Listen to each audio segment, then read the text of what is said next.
Hi, everybody, and welcome. My name is Neil Seidman. I'm the co-chair of the Public Education Committee for ADAA. That's the Anxiety and Depression Association of America. So welcome to part 2 of our webinar, Problems with Sleep, Treatment Approaches for Kids and Teens. And our presenter is Dr. Joseph Brand. Dr. Brand is a clinical psychologist. He specializes in treating insomnia, anxiety, and depression using cognitive behavioral therapy and mindfulness approaches. And Dr. Brand is affiliated with the Center for the Treatment of Anxiety and Mood Disorders in Delray Beach, Florida. And the center's website is centerforanxietydisorders.com. So Dr. Brand, where we left off, I think you were telling us about how to help young children with issues with bedtime that come up at bedtime. Yes. So yes. let me turn it over to you now. Sure.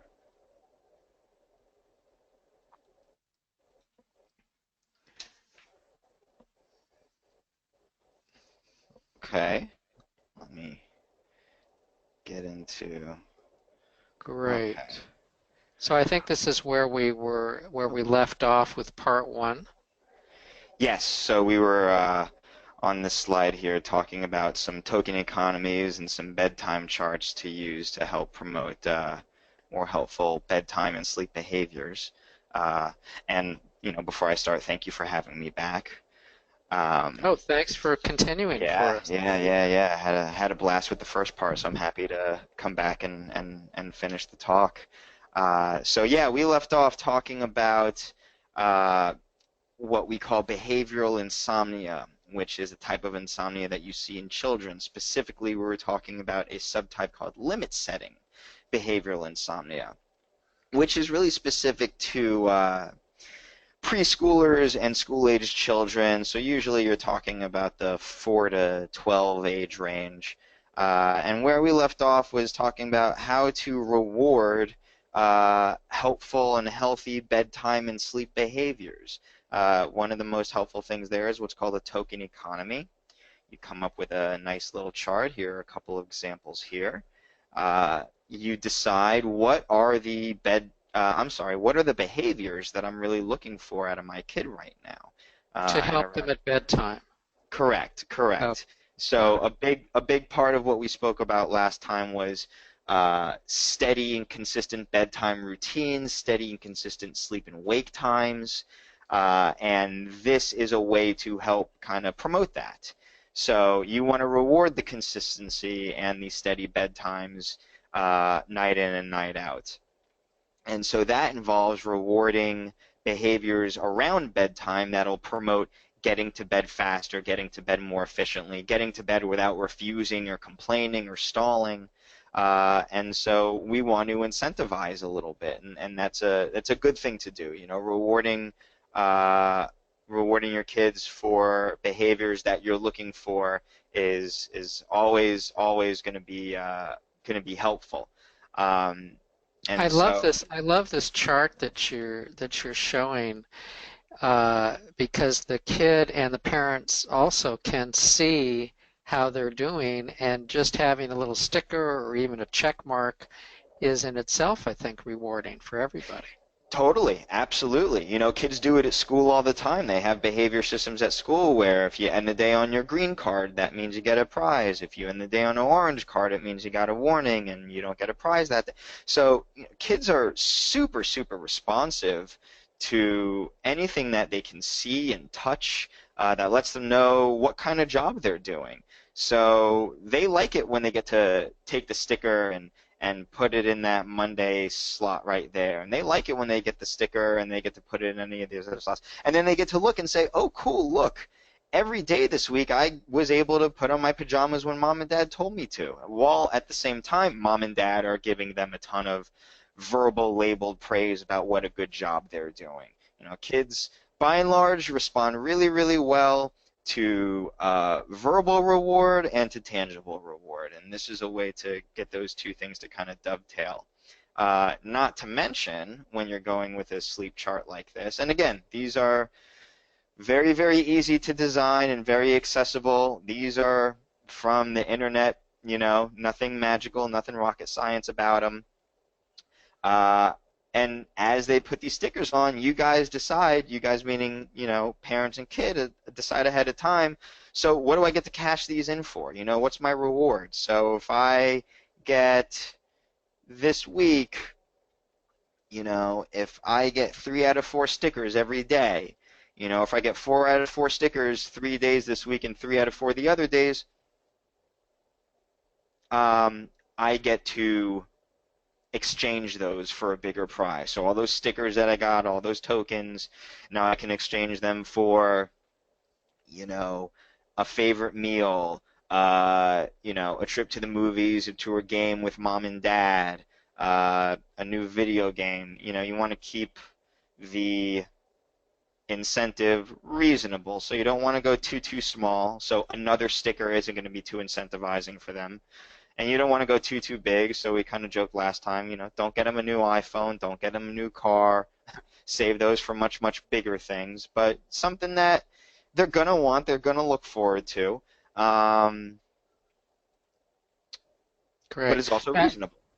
Dr. Brown, I have a question. So I'm looking at the two sides of the slide.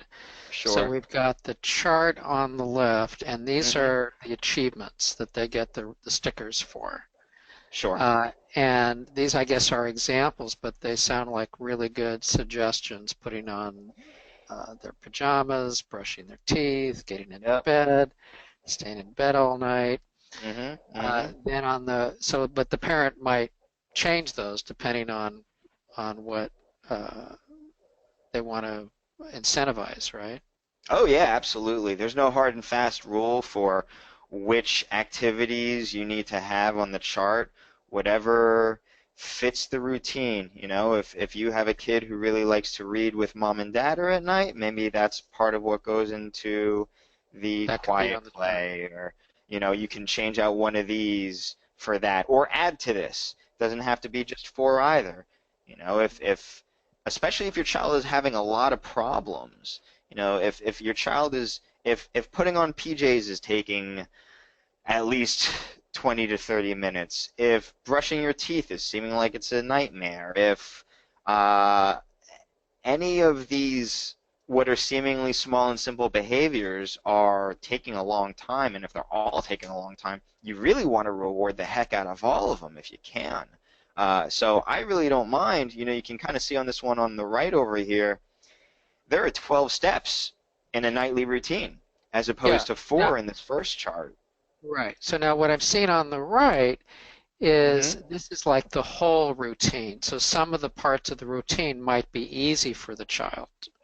Correct. Hopefully. Correct. Hopefully some parts. We would hope, but it also wouldn't be so uncommon if they were all difficult, right? Or if during song time, or let's say instead of song time, this was story time, which we see over here. They're really good about starting story time. They love the idea of mom and dad hanging in bed with them and reading the story with them, but they're going to want to prolong that. They want that to last a lot longer. They're going to start to get upset and maybe huff a little bit when mom and dad start to wrap up and want to leave the room. So for something like this, story time, for example, it could be story time, with the caveat of you do a good job of saying okay, good night the first time mom and dad say that story time is wrapping up, as opposed to having to beg them to stay or ask them to stay over and over again. So you can kind of tailor these to what the specific issue is that your child is presenting. So is it important to have a pretty set bedtime routine where you're having your child go through pretty much the same routine every night? I'd say so. Absolutely. Consistency is really, really, really helpful. and it sets the stage for expectations. You know, our bodies are really sensitive to conditioning, and I know I spoke a little bit about what we call stimulus control last time. I'll talk about that a little more today too. But our bodies know what to expect, meaning that if my bedtime routine is the same every night, that routine is going to be associated with bedtime. That routine is going to be associated with sleep, with relaxation. So if I have that consistency every night, my body and my mind is learning that these activities, this routine equals winding down. And if that routine is different every single night, your body doesn't really have a chance to learn that. And we're so sensitive to conditioning that, like, let's take advantage of that, you know? And so consistency is super, super, super helpful when it comes to the bedtime routine, not to mention the actual bedtime and even the wake time the next morning. Okay, so what we have on the right of the slide is this like an illustration of what a bedtime routine might be for a Correct. child. Correct. And then on the left side, what you've done is you've selected those maybe particularly important or maybe challenging parts of the bedtime routine that you want to reward. That's exactly right. Okay. So on the left side, and again, on this side, you might have problems with all of them, and if that's the case, you reward them all. But you know, more likely you have 3 to 6, 3 to 7 behaviors that you're really, really wanting to improve, and that would be how to structure this over here. I also like the way you're doing the bedtime chart where you can see a whole week and it's by the week. So you can see Yeah, how did I get my sticker? Well, I didn't get it yesterday, but I'm going to get it tonight. And well, and here's another thing that's super helpful about that too, aside from getting a huge bird's eye view.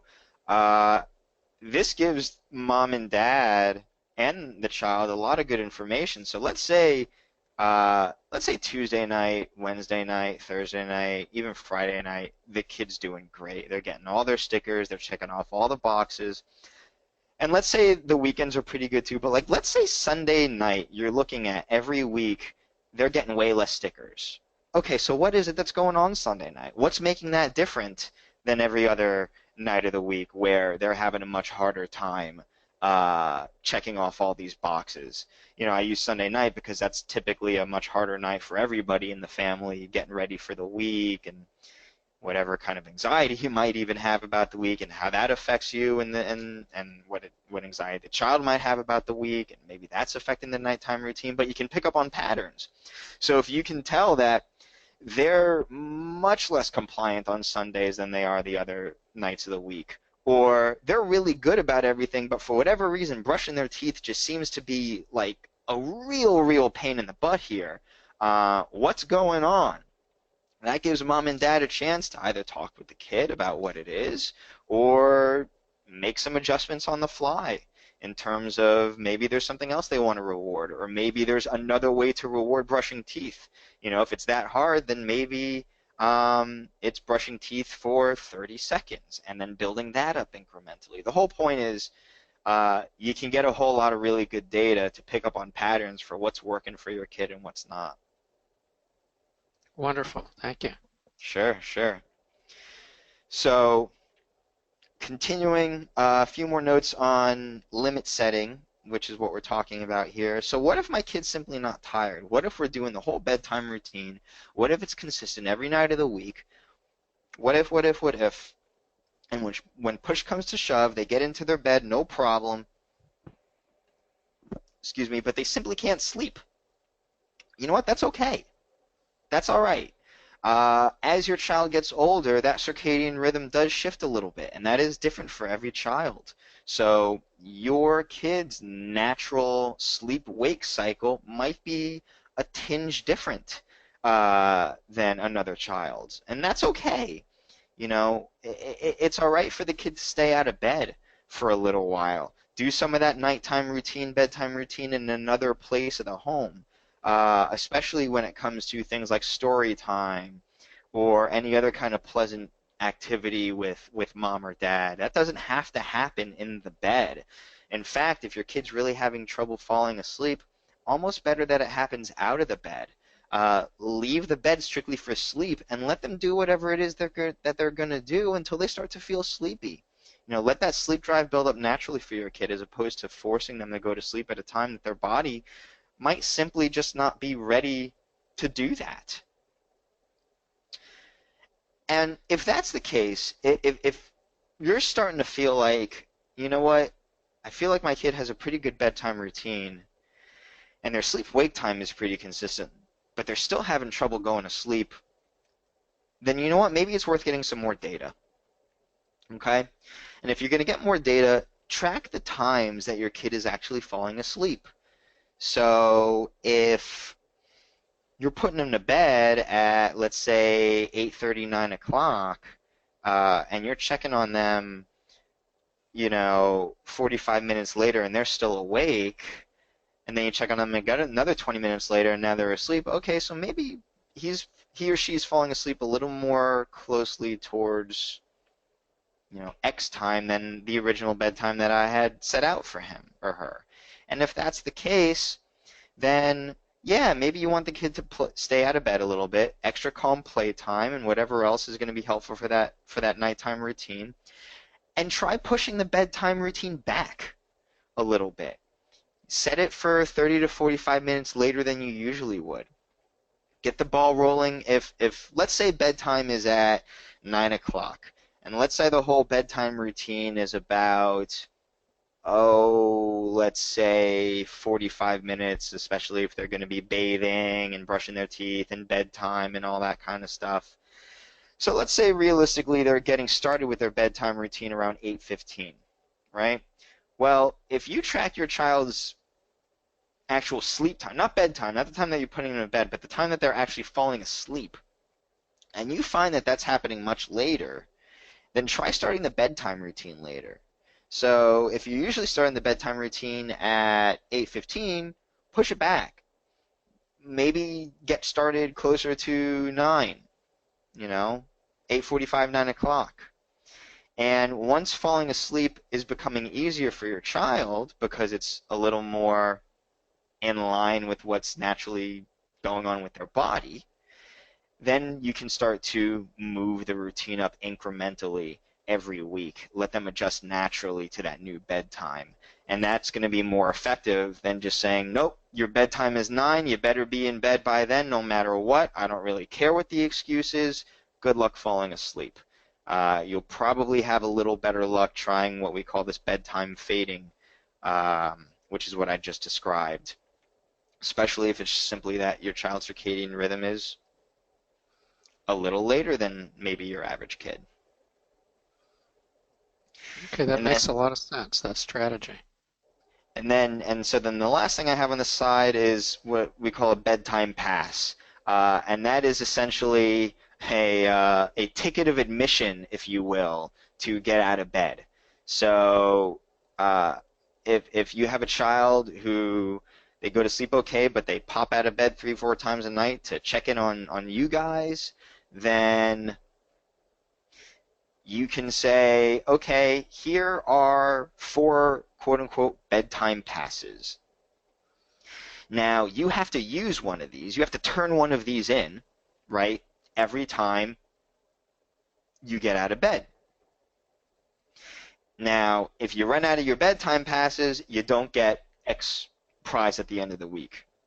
But for every bedtime pass that you still have at the end of the week, that gets to count as an extra sticker or an extra token or something else to turn in for a reward. You can incentivize your child staying in bed that way too.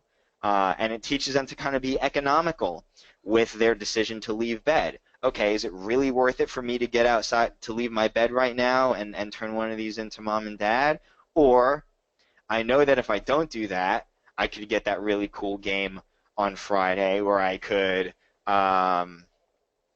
get to do that really cool activity with mom or dad at the end of the week. And so you know what? I'm going to hold off right now. I don't think I really need to pop out of bed. I'm going to wait until I really feel like I need it, and then I'll turn in one of my bedtime passes. So just another strategy to try out. It sounds like a really great tool. The way you're describing it sounds like an opportunity for the child to build up some confidence. Definitely, definitely. And that goes back to the sleep to the behavior charts too. Anytime that you have something tangible that your child can hold or see that helps them monitor their progress, they're going to get excited about it, you know, especially uh, little kids want to be big kids, right? They want to be mature and they want to be bigger and taller and stronger. And so every time they're doing something that you can tell them and you can show them and let them hold that says, I'm being a big kid right now, they're going to like that. You know, more times than not, they're going to respond well to that. So Actually feeling maybe they can feel even more in control. They get to control that sticker that's going to go on the chart, or they get to control whether they can keep the pass for later and a reward, or they're going to spend it right now. absolutely. Yeah. Hey, part of it is for the kid to decide how worth it is the reward for me right now. And there's a huge sense of control when it comes to that. So yeah, no, you're right. That's a good point too. That's another added benefit to all of this stuff. Great So ideas. so that kind of wraps up the behavioral insomnia limit setting piece here. Next, I'm going to talk about nighttime anxiety and nightmares. So what we've been talking about so far doesn't really have to do a whole lot with anxiety around sleep or anything about sleep that is scaring the child. The child simply just doesn't want to go to sleep. This is a little different. And this also results in curtain calls and bedtime refusal and stalling. But this is more fear-based, what we're dealing with now. When we're talking about nightmares, we're talking about young children usually. But you know what? That doesn't preclude tweens and teens. Uh, but especially as a younger child, nightmares can feel very, very, very real. And that can cause them significant anxiety at night. And when that's happening, if the child is predicting, just like little Bart Simpson is over here, if I go to sleep, something terrible is going to happen, I'm not going to want to sleep. And I'm young enough to believe that that conviction that terrible things are going to happen when I sleep is very, very true. It's going to be hard to convince me otherwise because I know nightmares aren't real, but they feel very, very real, and I don't like that feeling. So that's going to keep me up. So that you're going to see a lot more in school-age children. But again, that doesn't preclude middle schoolers or high schoolers. And then once you get into middle school, into high school, anxiety can be more about just regular old nighttime anxiety, and that's going to be your racing thoughts in bed where, you know, maybe your middle schooler or high schooler is ready to go to sleep, but as soon as they get into bed, they start having all these racing thoughts, whether it's about academic life, whether it's about their social life, which ends up becoming much more important around that time. And then as they start worrying about that, that leads into other worries. And then they realize that they can't sleep and they're awake and they're lying in bed, frustrated, anxious. Why can't I go to sleep? If I don't go to sleep, I'm not going to do well on that test I was anxious about in the first place tomorrow. So that's a way that you're going to see anxiety at night pop up for older kids, teenagers, etc. So, so what are some of the things to do about this? Well, if your child is exhibiting a lot of anxiety at night, the first thing you really want to do is get a good idea of how that anxiety is functioning over the course of the entire day.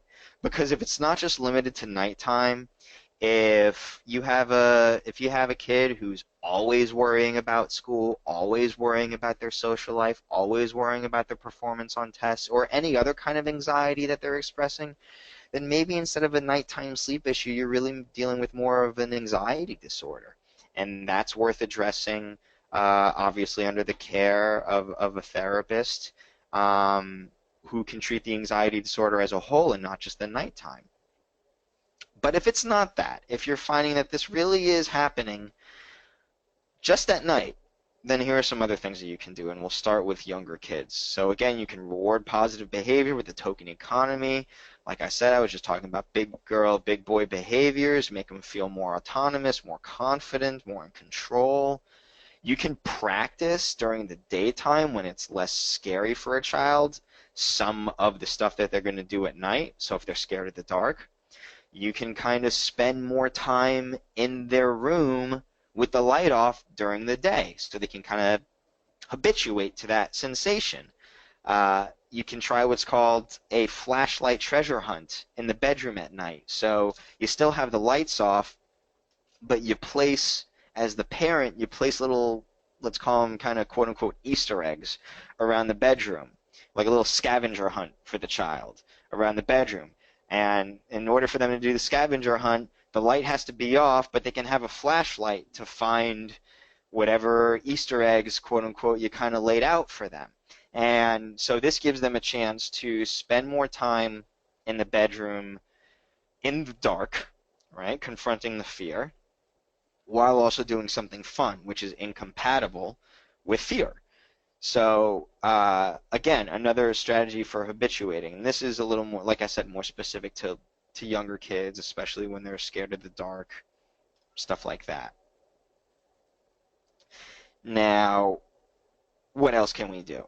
So again, for younger kids, monster or ghost spray, it really does work in terms of alleviating your child's fear, right? So take an old water bottle like this, make a fun little label, explain to the child that when I spray your room with this, it is a 100% effective repellent against all monsters, ghosts, goblins, ghouls, etc.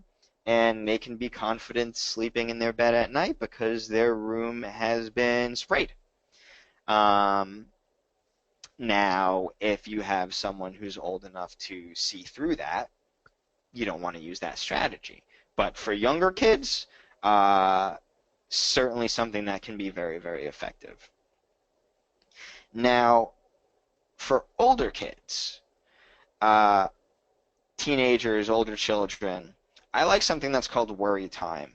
So if the bed is going to be associated with all these racing thoughts about all the schoolwork or all the social life stuff that's going on with them or anything else that's stressing them out at night, that's keeping them up in bed, schedule worry time.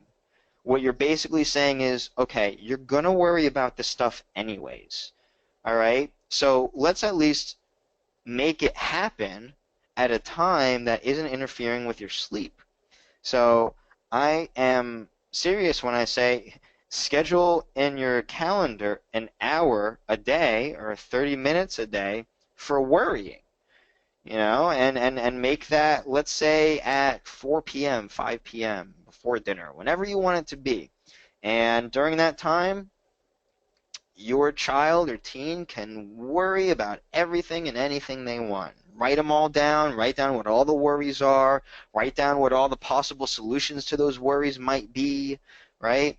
And that way, they've kind of gotten it out of the way. And you can talk with your kid about the idea that, okay, good, you kind of got this out of the way now. That means when you're thinking about it at night, you've already done this, okay? Whatever solutions you might have come up with for all these worries, they're already generated. Or whatever problems that you are trying to foresee that are coming up, you've already thought about them during your worry time. So let's take the pressure off of bedtime and let's worry ahead of time. I do this when it comes to sleep issues with kids and adults, and I do it with folks when it's not related to sleep. Scheduling a time for that allows somebody to say, I've already kind of taken care of that in my head. Time to focus on something else. Sounds like a really great tool, and I'm thinking that for a lot of kids, well, adults too, might tend to do that worrying at bedtime because things are quiet, and so then the worries Correct. might come up.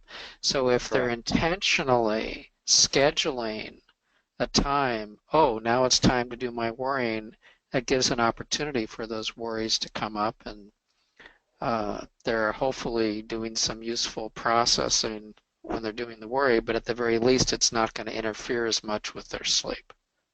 Correct. Absolutely. That's the idea.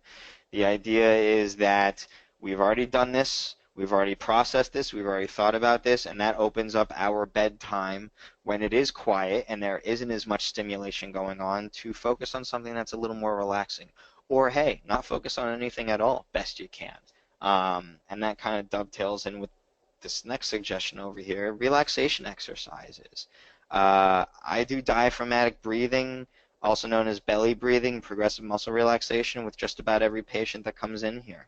And that's because it's a really, really, really helpful tool. It's certainly not the end all, but it is a really, really effective exercise for calming anxiety, for calming stress, for making yourself tire out a little bit.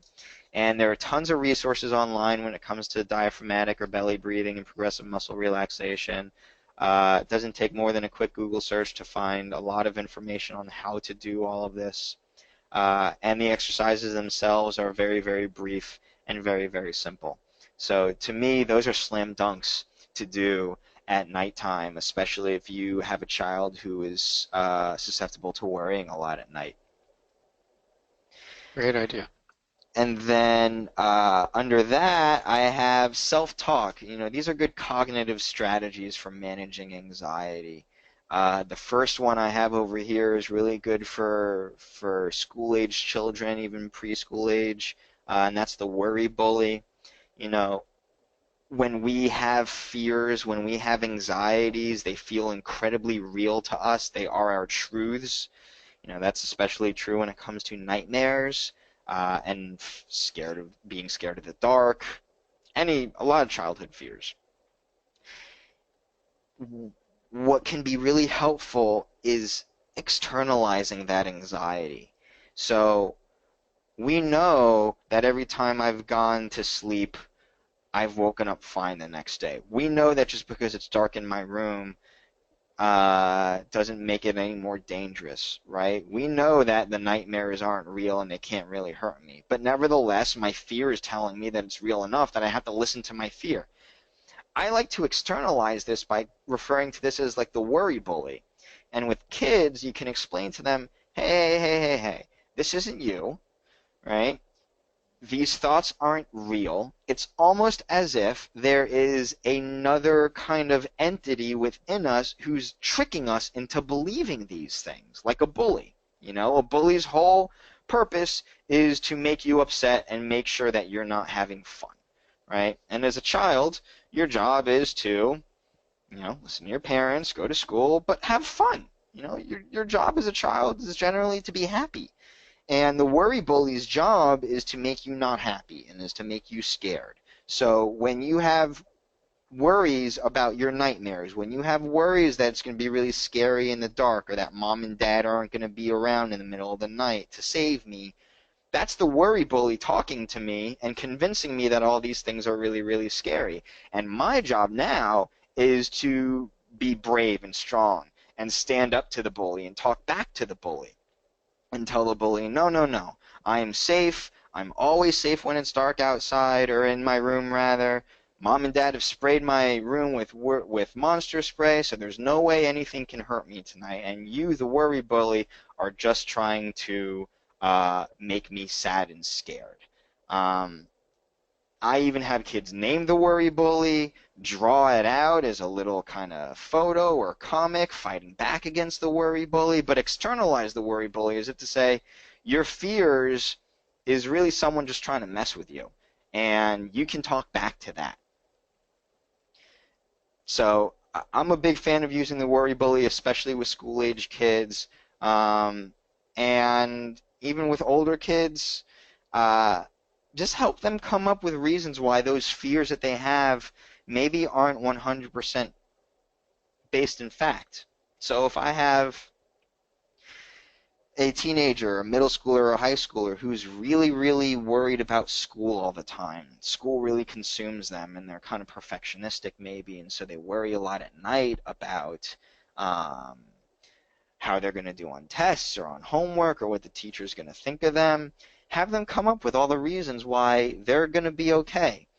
You know, I've aced every test that I've had this year. The worst grade that I've gotten on a test is a B or a B plus, and you know what? It's okay to get a B or a B plus every now and then. My teacher always gives me good feedback about my homework assignments. So even though I'm worried about it right now, I know that evidence-wise, evidence-based, the things that I'm worrying about probably aren't going to come true. And if they are, I'm probably much more equipped to handle them than I'm giving myself credit for. So let's see. So that kind of wraps up briefly nightmares and nighttime anxiety and some strategies for managing that. Uh, Wonderful tools. Thank you. Thanks, thanks. So I am going to uh, just very quickly talk a little bit about night terrors and sleepwalking. Usually you're going to see this happen most commonly between kids age, let's call it 3 to 12. Uh, in middle childhood, you usually see a spike with this happening. I think the prevalence rates are anywhere between like 3 and 12% of children can suffer from this at some point or another. And without getting into too much of the nitty-gritty behind why this happens, I think what's most important to know is that if it is happening with your child, it's a lot of times not due to anything that's very, very serious or serious at all. We see it a lot triggered by poor sleep or stress or irregular sleep-wake cycles. It's not harmful for your child to have a sleep terror, even though it sounds scary because they might scream. It's not harmful that they're sleepwalking, even though obviously you want to take precautions to make sure that the house is safe and secure if they are getting up in the middle of the night and sleepwalking. They're not harmful. The child doesn't remember the event. And more times than not, it's more distressing to the parents or other family members to see that the kid is doing this as opposed to the child themselves.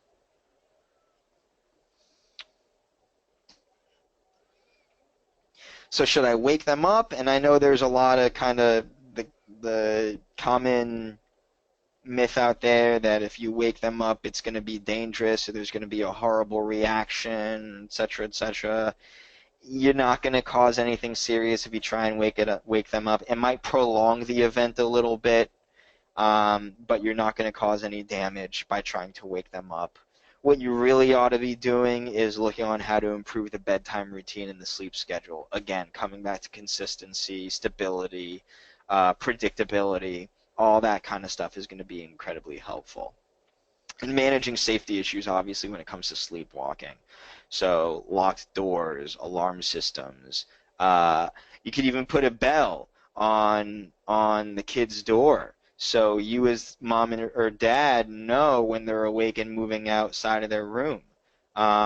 If you have bunk beds in your child's room and they share it with a brother or sister, and you have a child who's sleepwalking, put them on the bottom bunk. That way, if they are getting out of bed, they're not going to fall. So just make the environmental preparations that you know are going to keep your child safe in the event that they do sleepwalk. But by and large, if we want to correct the issue, the first thing you really, and the most important thing you want to do is regulate that bedtime routine and that sleep schedule.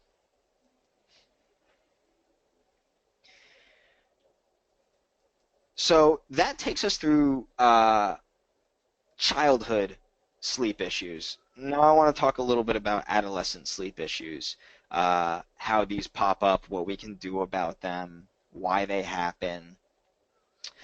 So if you have a teen, then you probably have learned that they sleep differently than when they were a child.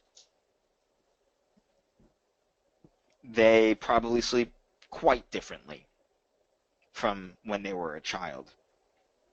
So why does this happen? Well, after you hit puberty, your circadian rhythm takes a big shift. Okay, so it shifts from what you would normally see with your child's sleep-wake time. So if that was, let's say, when they're 8, 9, 10 years old, prepubescent, they're going to bed at 9:30, something like that, 9, 9:30, and They're waking up at 6:30, 7 o'clock to get ready for school.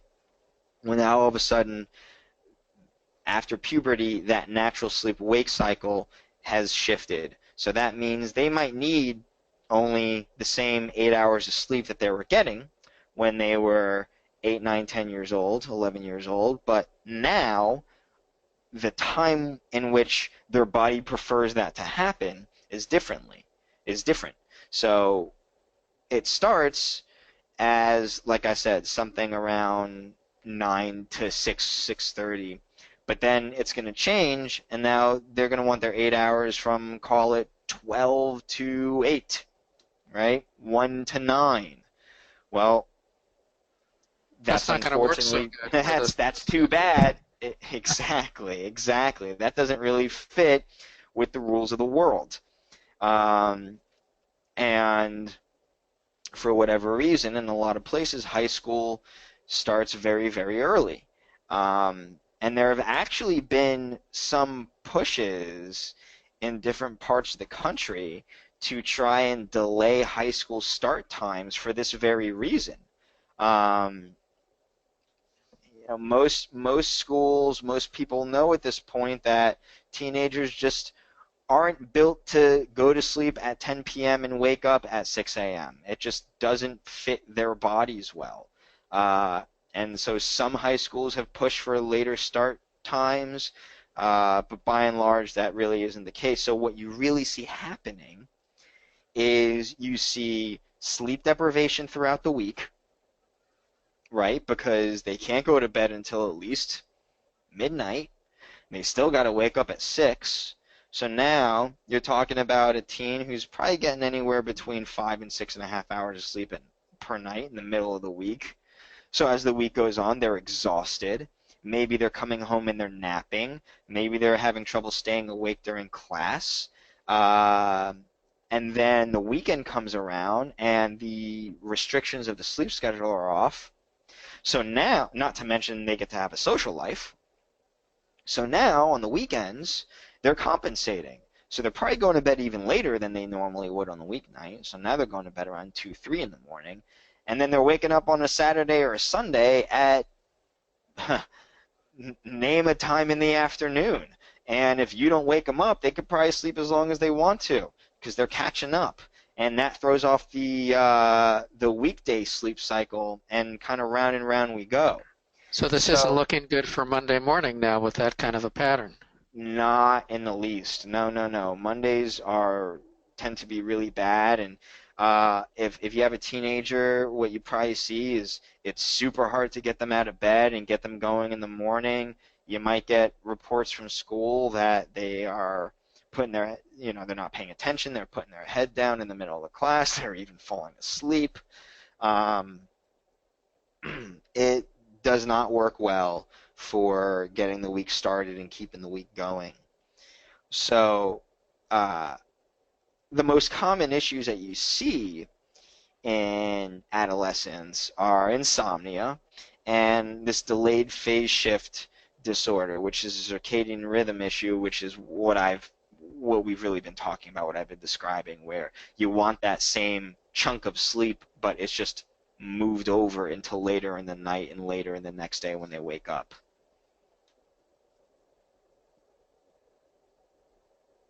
Let's start with insomnia. So how to identify insomnia? Usually the criteria is 30 minutes or longer to fall asleep at least 3 nights a week. And for it to really be insomnia, you're looking at something that's chronic, so more than just a brief period of time. Usually you're looking at 3 months plus. They can't fall asleep after waking up, so if they wake up in the middle of the night, they can't fall back asleep. Or they wake up much earlier than they desire. So maybe they can get to sleep okay, maybe they stay asleep okay, but they know they're supposed to be up at 6:30, and they wake up at 5, and once they wake up at 5, they can't get themselves back to sleep. Usually insomnia tends to start with some stressful event in life that would naturally be expected to disrupt our sleep, but even after that stress is resolved, the sleep issues maintain.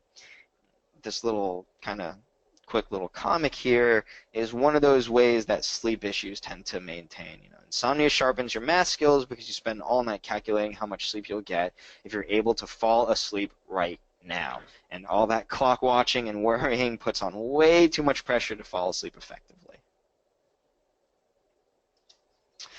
So when it comes to insomnia, what should I do?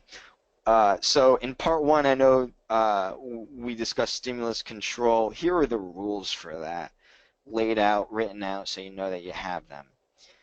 And they are strict, but the more you can follow these to a T, the better chance you have of better sleep, especially if the issue is insomnia.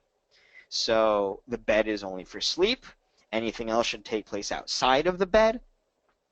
All right? So this is especially troublesome for teenagers because teens do as much as they can in bed. Eating, sleeping, studying, socializing, watching TV. As much of that can take place outside of bed, the better. And it doesn't have to be in a completely different part of the house. It can be on a nice chair that you have in the bedroom. But as long as the bed is for sleep, the better chance you have for giving yourself to fall asleep when you get in bed. So it's like building an association between I'm lying in bed, I'm putting my head on the pillow, and strengthening the association with actually being asleep or falling asleep. Absolutely. Yep, that's 100% the point. Yeah. Because if I'm used to lying in bed with my head on the pillow and playing on my smartphone, then that's going to be the association. Yep, yes. So the more you do awake and alert activities in bed, the more likely your body is going to be to associate wakefulness and alertness with the bed. So what you're suggesting is taking that wakeful activity and moving it somewhere else. Definitely. Somewhere, anywhere else that isn't your bed. So it could be another part of the bedroom, another part of the house, but as long as the bed is strictly for sleep, you do a better job of increasing the likelihood that you'll feel sleepy when you're getting into bed. All right? So don't sleep anywhere but the bed. We want that one-to-one association between sleep and your bed to stay one-to-one. We don't want you feeling like you want to fall asleep on the couch or in another bedroom or wherever else you might be hanging out. So the bed is for sleep and sleep is for your bed. Now only go to bed when you're sleepy, which means that if your bedtime is 11 o'clock, 10 o'clock, and you're not sleepy, when that's the case, stay out of bed. Let yourself build the association between the sleep and bed, because if you go to bed when you're not sleepy, when you're just kind of tired, and you sit there and you lay about how you can't fall asleep, how you want to fall asleep, and then you start worrying about all the obligations and responsibilities of the next day or the next week, well, now you're ruminating and now you're awake and now you're doing all of that stuff in bed, which is exactly what we don't want. Now, if you can't fall asleep, if your child or teen can't fall asleep within 15 minutes, they should get out of bed. Get out of bed and do a pleasant activity, something that they would do during the daytime anyway that's not disruptive to the rest of the home.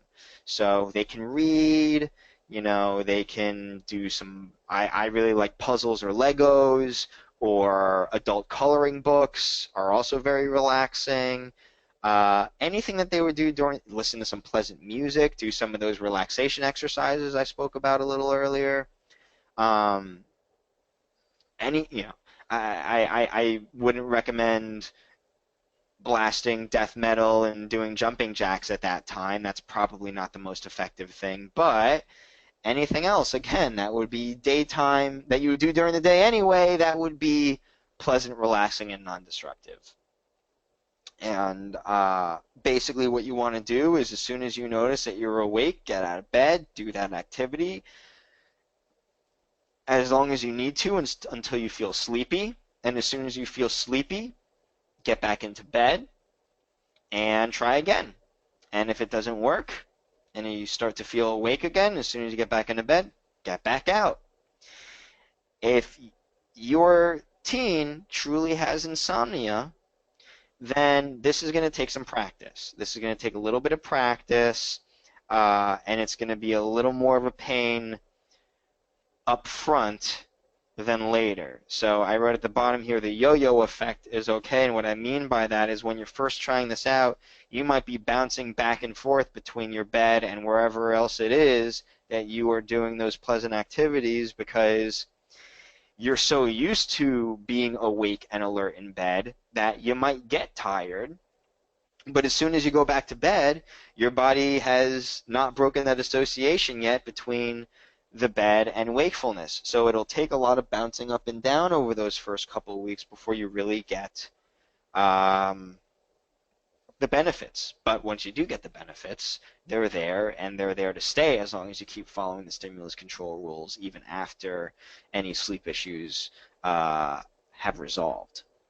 So is the idea if the teenager isn't falling asleep, Mm-hmm. and he or she gets out of bed and does some activity, ideally should they stay up until they're feeling very sleepy or just somewhat sleepy?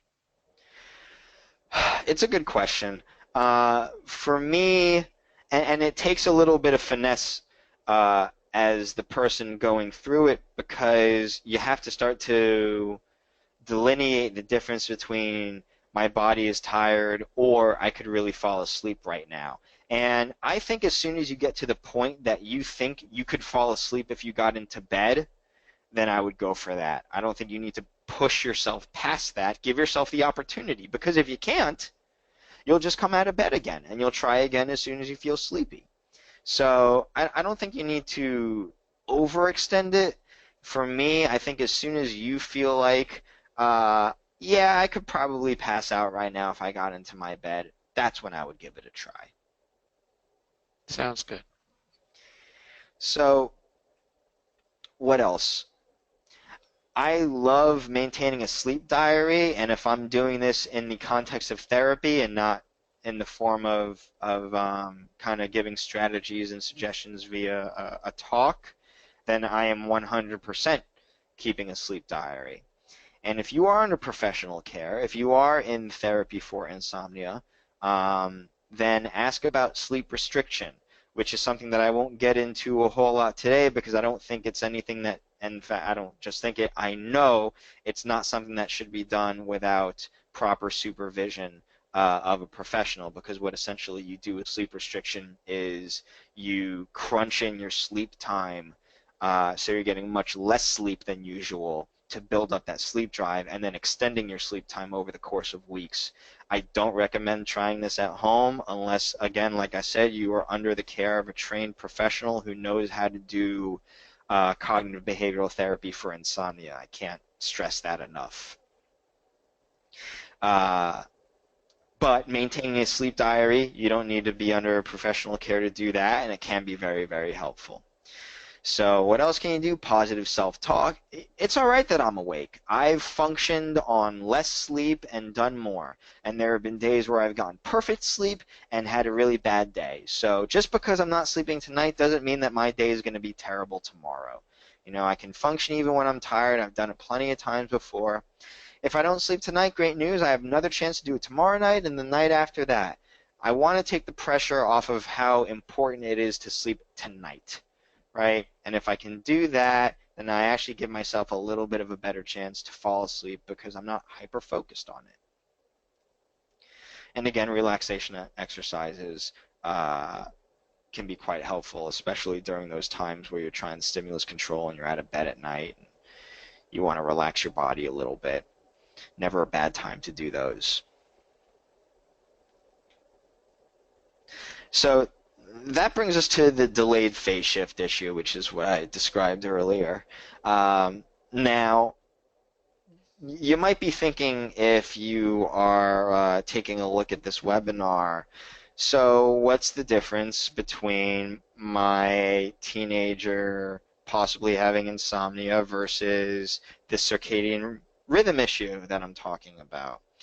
And the difference is if your teen is having trouble with sleep, either falling asleep, staying asleep, or waking up too early, every single night of the week, 7 days a week, regardless of what their schedule is, you're talking about a much more likely chance that it's insomnia. If your teenager is having a lot of problems with sleep during the week, but under their own devices, like the weekends or winter, summer, or spring breaks, when it's their schedule and they don't have to be up for everything, they're getting the sleep that they want and feel like they need. Now we're talking about a higher likelihood of a circadian rhythm issue as opposed to insomnia. So it's a small but quite important distinction, for us to acknowledge and recognize as clinicians, but also as a parent, for you to know, well, what is it that's going on with my kid, and what is the best way to help them? That's really the distinction between insomnia and delayed phase shift disorder. So like I said, in adolescence, that late night sleep onset is very common, difficulty waking up in the morning, excessive daytime sleepiness, or napping after school. By the way, napping is a big no-no, whether it's delayed phase shift, circadian rhythm issues, whether it's insomnia. Either way, you're going to be disrupting your sleep. And then down here, this is the distinction, this line right here. Without the restriction, my teen gets the sleep they need. That's what lets you know this is probably more of a circadian rhythm issue than pure insomnia.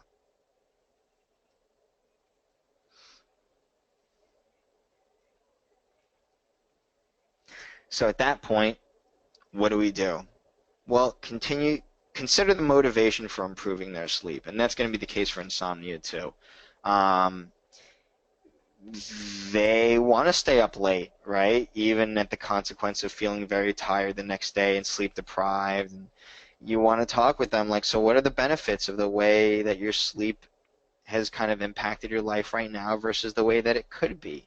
And it's not just a matter of, well, I get to stay up later and socialize and all that kind of stuff. It's a matter of, well, when I get up or when I don't sleep the way that I want, um, I'm more tired throughout the day, which means that I'm not getting my work done the way that I hope I would. I'm not doing as well in school as I want to be doing.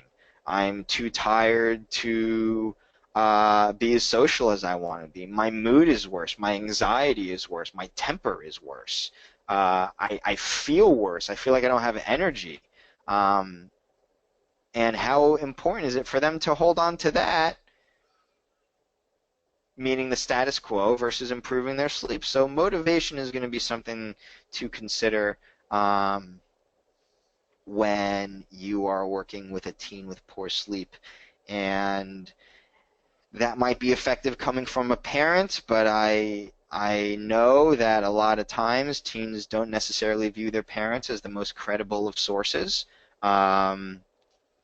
And if that's the case and the sleep issues are really causing a problem, then maybe it's a good time to go talk to a professional. But again, keep that sleep-wake time consistent. Keep it 7 days a week. Give them a little leeway on the weekend, maybe an extra hour in the morning that they could sleep in, but not a whole lot. Otherwise, it's going to interfere with Monday morning. Exactly. And that's going to set the stage for another bad week. And then ask your physician about melatonin or anything else that might be able to promote that earlier sleep time that fits a little more along the lines with societal norms. Again, I'm not a medical doctor, so I won't make any official statements about one medication versus another, but it's rather common knowledge that melatonin is effective for things like jet lag and other kind of circadian rhythm issues, and that can be quite helpful for promoting an earlier sleep time. Very good. So what else can I do if my teen has what appears to be a circadian rhythm issue? Well, you can do some bright light therapy. And that means that on the nighttime end, limit those bright lights over the last couple of hours in the evening. You might get a little pushback. Well, you're probably going to get a little pushback on this, but the rationale is that if this really is a circadian rhythm issue, then, part of that has to do with light intake, so to speak. What that means is if I am staring at my very bright phone or my very bright tablet or my very bright laptop screen in bed, around bedtime, late at night, then if I'm truly suffering from a circadian rhythm issue, then my body is thinking that it's daytime. It's going to be harder for me to sleep. So you want to limit those bright lights over the last couple of hours in the evening. And you want to increase exposure to bright lights early in the morning. So what I have here is an example of what's called a bright light box. These are easily purchasable online, and you can kind of see from the picture they're quite bright.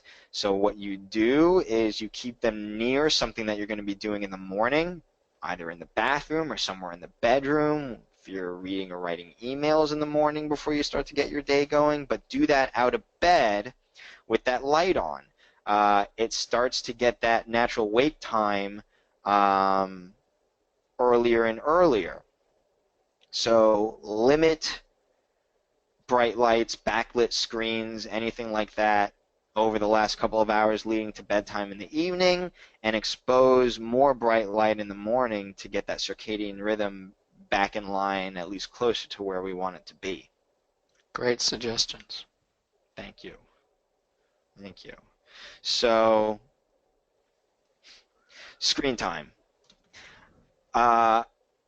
You, as the consumer, have probably heard a lot about how bad all these backlit screen times are for us, especially at night, and how they disrupt our sleep.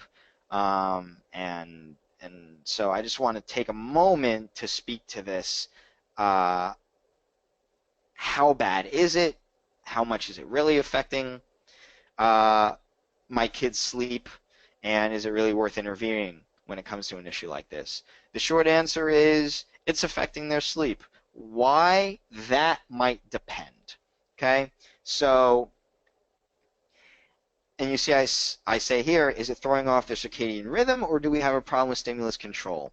If we don't have a circadian rhythm issue, then I'm not hyper worried about the bright light piece keeping them up and throwing off their rhythm. Now, that's not to say that, anyway, it's good practice.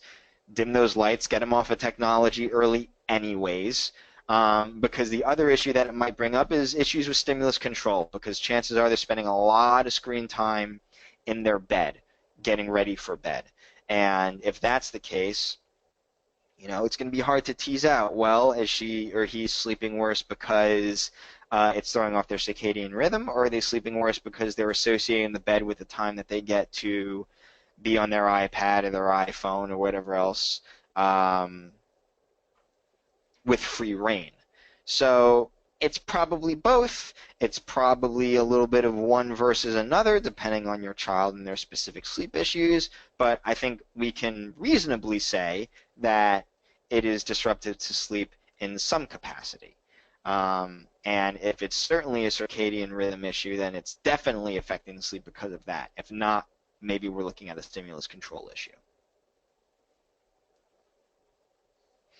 All right, so that brings me to just some final thoughts.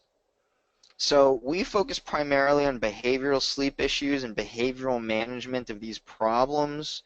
Again, these suggestions are just the beginning, and these are just some kind of tips to get you started on thinking about how to improve your child or your teen's sleep. These are always going to be best implemented with the help of a professional.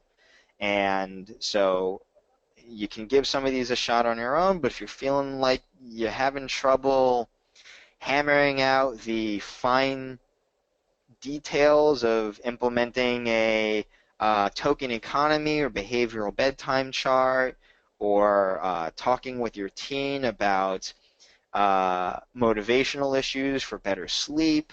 If you're having trouble doing any kind of the gradual extinction for getting your child to sleep in their bed alone, whatever it is that you're trying is going to be smoothed out, is going to work probably a little more efficiently under professional guidance.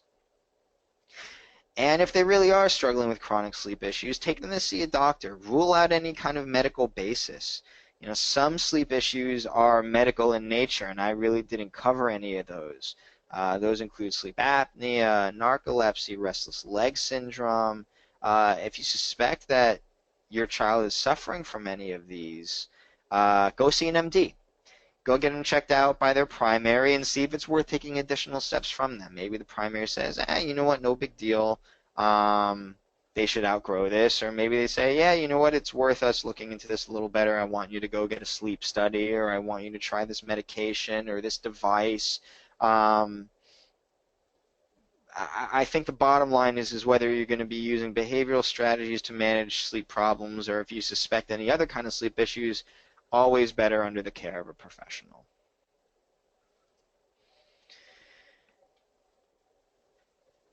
And that's it for me. So thank you so much for tuning in and listening. I greatly appreciate it, and thank you to Neil and to ADAA for giving me the opportunity to do this webinar. Well, thank you so much, Dr. Brand. Just a fabulous presentation, just wonderful resources. Thank you. And I want to thank everybody in the audience for participating, and feel free to send in any questions that you have. And then finally consider making a contribution to ADAA so we can continue these kinds of programs and the many other activities of ADAA. So bye for now, and we'll see you next time.